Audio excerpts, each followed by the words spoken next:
If we take a look at the beginner skater, and we also take a look at the pro skater, can you really say that one person is not skateboarding while the other person is? No, you cannot conclude that one person is not skateboarding because they can't skate as well as the pro. But what you can conclude is that one skater is better than the other.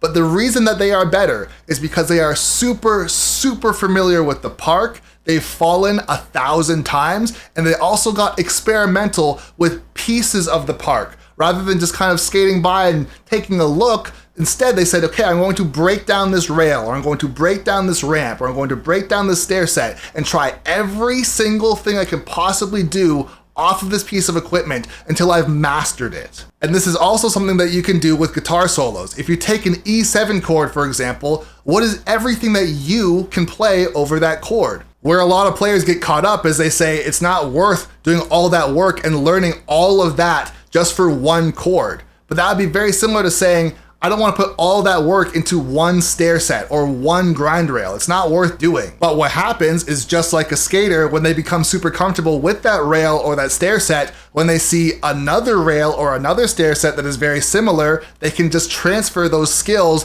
and it still works. They still feel comfortable and their skill set is still available to them. And then when they become super nasty at skating, or in our case soloing, they simply do whatever they want. Why did they play a crazy diminished scale that had some crazy sweeps and string skipping and it went across the entire fretboard when he could have just played 2 notes? Why did they do that?